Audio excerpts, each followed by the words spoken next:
it has been a minute, but we are finally back with a brand new video. To start things off, we're going to be rewinding a little bit to the last video, where the plan was to remove the Tomei catback exhaust on my BRZ. I explained that it was just a little bit too loud for the cops around me, so I decided it was time for an angel to lose its wings.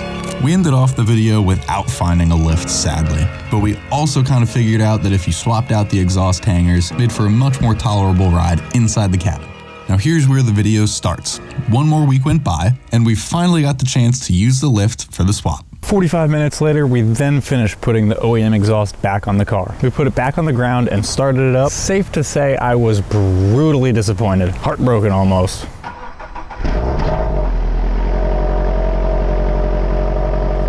And it's kind of nuts that that is considered the cold start of the car. Even with catless headers, it still sounds like a vacuum. So in this video, we're gonna go over the fact that I actually do regret everything that I was thinking about doing the swap, and why I'm probably gonna be putting the Tomei back on the car. And as you can tell just by the one clip, it sounds exactly like every other car on the road. And the stock exhaust just took away all the audible joy that the Tomei gives day in, day out, every time you get behind the wheel. And now my car is extremely boring to drive, in my opinion. You see, if you put an exhaust on any car, it gives it some sort of character. It's what helps separate the NPC commuter car to your fun car that shines off the freeway and onto the back roads. In my opinion, whenever I get behind the wheel, I just want it to be worth the time that it takes to get from point A to point B, especially since adding an exhaust to your car makes it so much more fun to drive. And those of you who have even BRZs, 86s, or FRSs, you know exactly what I'm talking about. Whether it's just running to the grocery store or hitting those good back roads with your homies, a driver's car is meant to give you the most engaging driving experience possible, and sound adds so much to that, which taking away the exhaust is like driving with earplugs. It's kind of disorienting to a point.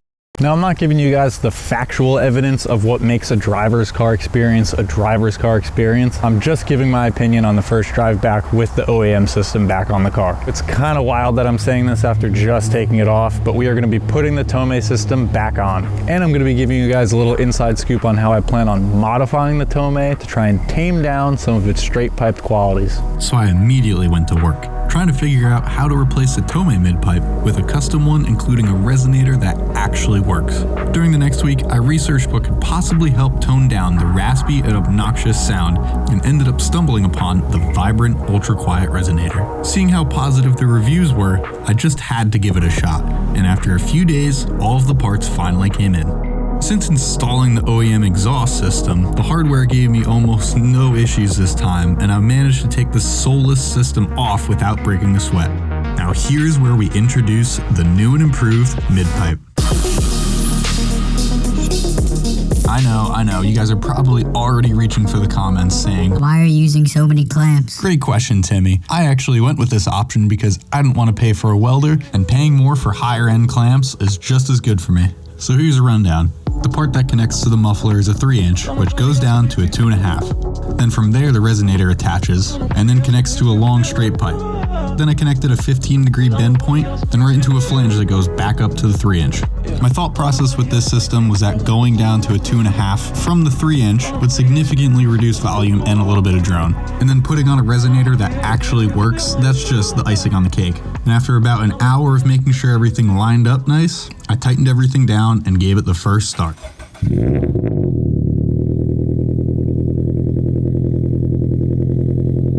Now, I'm familiar with the cold starts, not sure how much you guys can pick up on it, but right off the bat, it is so much less raspy than it was. Before I show you what it sounds like of me revving it, here's a clip from when it had the Tomei midpipe on.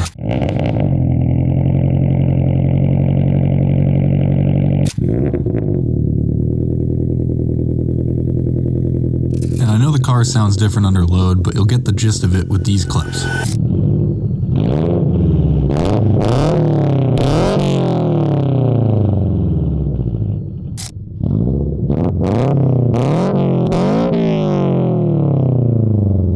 Crazy, right? It takes out a lot of that rasp that I was talking about, which is exactly what I wanted to take out with this midpipe. That's actually going to be it for today's video, so let me know down in the comments what you guys think of the new setup, and if you can even tell a difference on camera. For those of you who have watched until this point, you guys are legends, and I really hope everybody enjoyed going on this journey with me to tame the Tomei down. Thank you so much for watching, and I will see you all in the next one.